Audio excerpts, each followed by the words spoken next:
New package is here. Let's open it up, get this stuff out, and show you guys exactly what it is.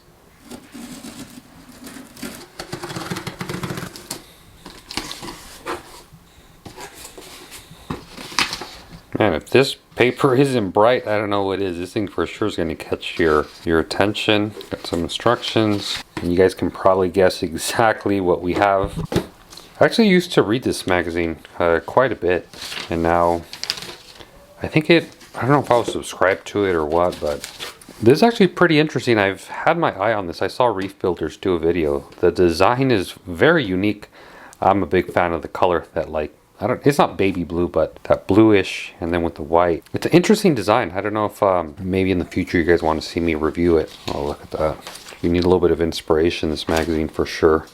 Yeah, so I'm getting a little bit sidetracked here. This video is not supposed to be about this Oh, wow, that's beautiful. Yeah, this video's, oh God, look at that. If that's not bonsai, I don't know what is. But anyways, I'm getting a little bit sidetracked with this magazine, so I'm gonna have to put that away. And let's get this bad boy out. This thing is super well packaged. There's a bunch of ice packs. It's really cool in there, as it should be.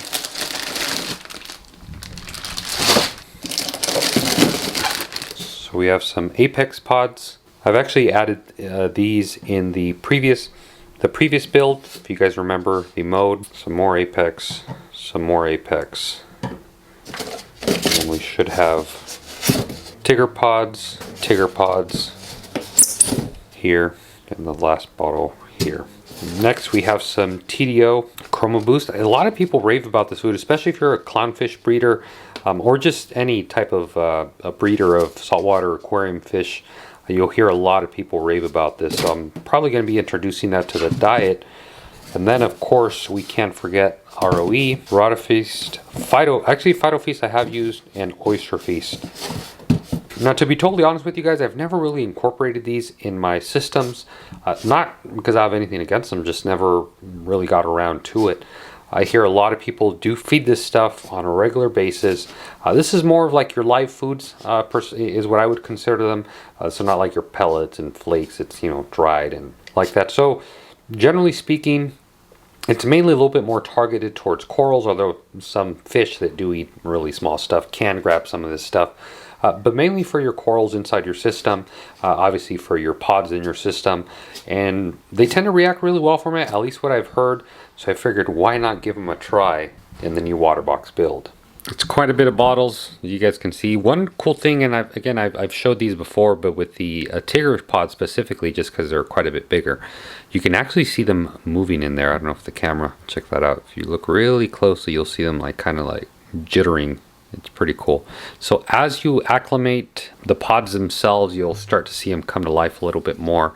Generally speaking, if you are ordering pods, you want to get them inside the tank sooner rather than later. I think if you're going to store this in the fridge for a few days, I think you're supposed to pop the cap open, put it in a refrigerator, and they should last you, I would say, at least a week to 2 weeks like that. And then for the foods themselves, which is a Phyto, Rota Feast, ROE, and Oyster Feast, those just obviously refrigerate. And there is directions on how much to feed. Obviously, kind of go based off your tank. Every tank is different, and see how your tank reacts as well as your corals. But you should get pretty great results within a few weeks time, because again, this is just food that corals can grab from the water column as well as some fish. I don't think in this video we need to talk about the importance of seeding your tank with pods. I've done it in the past, so I figure I'd not bore you guys. But yeah, it's a great thing to do. Seeding your tank at the beginning with pods, I mean any point really, or even just trying to restore your pod population every 6 months or so is a great thing. It just adds more diversity, more stuff for your small fish to eat, your corals to pick up. It's just a great thing to have in the system. So we will be seeding these in the WaterBox 180.5. Very simple. What you want to do, generally speaking, anytime I'm seeding pods, I want to do it at night when the lights are off, especially if you have wrasses, damsels. In my tank, I don't have those, but again, I just like to do it at night when the lights are off, just to give them a little bit more time.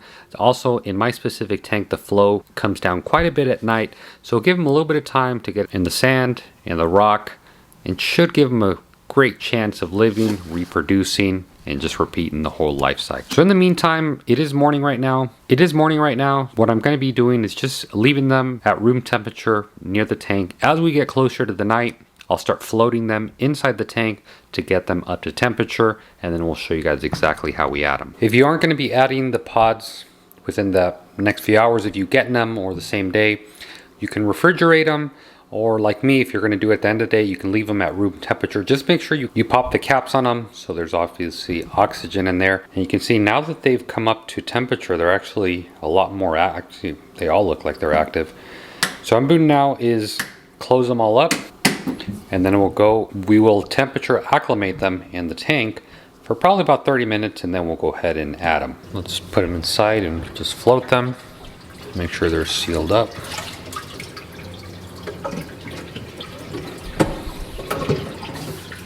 I'll let them sit in there for about 30 to 40 minutes, and then we'll be sure to add them into the tank. They've been floating for probably close to an hour. I actually went ahead and shut everything off. You can see the return pumps off, skimmers off, wave makers inside the tank are off. The lights were already off. I just briefly turned them on so you guys can actually see me adding them. Now that they've been brought up to temperature, you can see they're all active, way more active than they were earlier.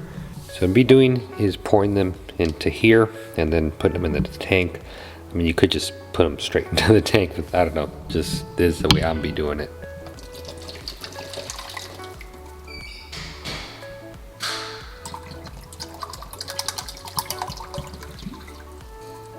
Now that's a bunch of tiger pods in there.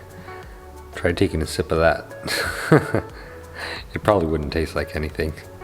So that's all 4 of the containers in here.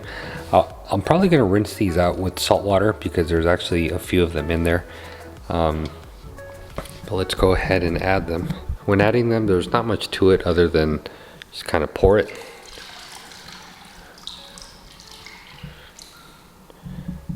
You can see them, they're all jumping everywhere. You for sure do want to rinse them. I actually just finished rinsing them in here. It's very difficult to see, but there's easily, I would say, close to 50, if not more, that were kind of left over, and I got out just by rinsing the bottles. And actually, from this angle, you can see all of them that have already caught on to the glass itself. I actually purposely didn't clean the glass a few days before, just to give them a film to grab onto the glass, and you could for sure see they're everywhere on the glass. And this is why I like shutting off all your wave makers, your return pumps, just to give them a chance to grab onto something, hopefully a rock, hopefully the substrate, so they can burrow in, hide, and really start reproducing. Lastly are the apex pods. These I'm not even going to try to show you on camera because as it is, with my bare eyes, I can barely see these guys. And same thing, I'm going to pour them in here, and then once I'm done, I'll rinse the bottles in the sump. Yeah, you can kind of see them, but again, they're quite a bit smaller than the tiger pods. All right, time to get them in.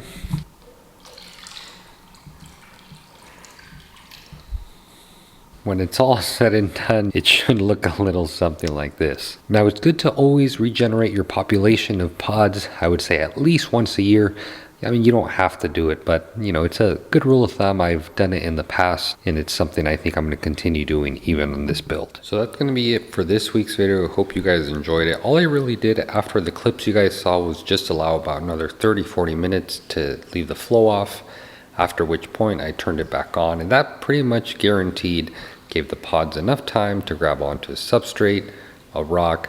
Also a good idea if you do have a filter sock, it's a good idea to the next day, if you are cleaning out the filter sock, maybe don't go clean it out completely.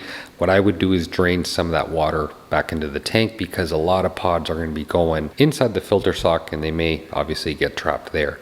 Of course, you can choose just to do your normal maintenance, but just keep that in mind. I mean, eventually they'll be everywhere, they'll reproduce, so I may just be overthinking it. But that's going to be it, guys. I really hope you guys enjoyed it. I'd love to hear in the comment box below, do you add pods to your tanks? If so, do you ever replenish them? Do you not worry about it? Do you just kind of expect to grab some through corals. You know, I'd really love to hear what you guys do in your reef tank. So that's going to be it, guys. I thank you very much for joining me on this week's episode.